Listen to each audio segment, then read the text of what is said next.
मुद्दा किस हद तक संबंधित है? रोजगार छीने जा रहे हैं बिना वजह से, गलत है। आप कारण तो बताओ ना।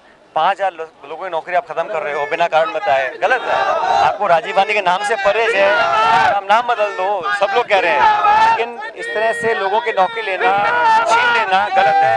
वादा किया था नौकरी देने का और पहला काम किया नौकरी हटाने का, वो गलत है। विधानसभा में किस तरह से उठाएंगे सर? हमारी पार्टी उठाएगी इसको विधानसभा में। तो सचिन पायलट यहाँ पर इस मुद्दे को बहुत बड़ी तरीके से उठा रहे हैं और उनका साफ कहना है कि पार्टी इस मुद्दे को बड़ी तरीके से उठाएगी और कांग्रेस राजीव गांधी इंटर्नशिप मिशन में जिन युवाओं के साथ गलत हो रहा है उनके साथ गलत होने नहीं देगी। ऐसा है, गवर्नर साहब वही बोलेंगे जो प्रदेश की सरकार लिखित में उनको देती है, और गवर्नर तो एक संवैधानिक पद है, लेकिन सरकार की मंशा क्या आप समझ सकते हैं? उस पूरे भाषण को मैंने सुन रहा था तो सिर्फ और सिर्फ पुरानी कमियां निकालने की कोशिश की गई, आरोप प्रत्यारोप करने की बात की गई। कहीं पर भी मुझे लगा नहीं कि सरकार की प्राथमिकता, सरकार की प्रायोरिटी, सरकार का एक विजन होता है। नई सरकार बनी है, अभी हाल ही में 6 हफ्ते हुए नहीं हैं, तो सरकार को अपनी प्रतिबद्धता दोबारा स्थापित करने के लिए इस अभिभाषण का प्रयोग कर लोगों का मन जीतने का काम करना चाहिए था, बजाय इसके कि सिर्फ और सिर्फ क्योंकि चुनाव नज़दीक है लोकसभा के, तो कांग्रेस से पूरा अटैक करने का जो काम सरकार ने करवाया है महामहिम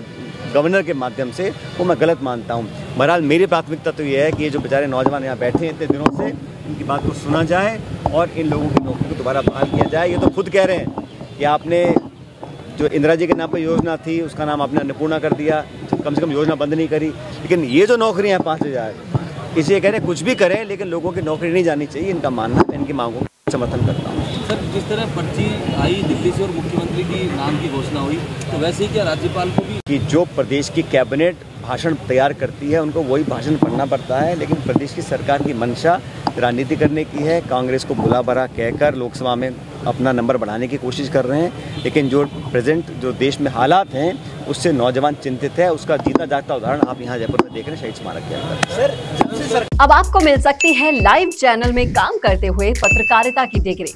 यूजीसी अप्रूव्ड यूनिवर्सिटी से मिलने वाली इस डिग्री के साथ आपको मिलेगा लाइव चैनल पर रिपोर्टिंग, एंकरिंग और प्रोडक्शन का काम करने का मौका। काम करने के साथ सीखना और 70% प्रैक्टिकल और 30% थ्योरी के पैटर्न से सिखाते हुए आपको एक पूरा कोर्स करवाया जाएगा। यही नहीं, यहाँ आपको इंडस्ट्री के हिसाब से ट्रेन करने के लिए आज तक सी न्यूज और कई चैनलों में काम करने वाले लोग लेक्चर्स देंगे। साथ ही परमानेंट फैकल्टीज भी इन चैनल्स और अखबारों में लंबा एक्सपीरियंस ले चुके लोग भी होंगे। इसके साथ ही टीवी, न्यूज़पेपर जैसे ट्रेडिशनल मीडिया की लाइव प्रैक्टिकल ट्रेनिंग के अलावा आपको यहाँ पर डिजिटल मीडिया और डिजिटल मार्केटिंग भी इंडस्ट्री नीड्स के हिसाब से सिखाई जाएगी।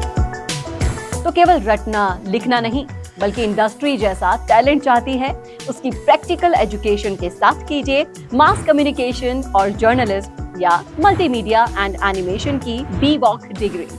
और प्लेसमेंट असिस्टेंट से लेकर ट्रेडिशनल और डिजिटल मीडिया की सारी इंडस्ट्री ट्रेनिंग विद इंटर्नशिप आपको मिलेगी मिशिगा इंस्टीट्यूट ऑफ मीडिया स्टडीज में।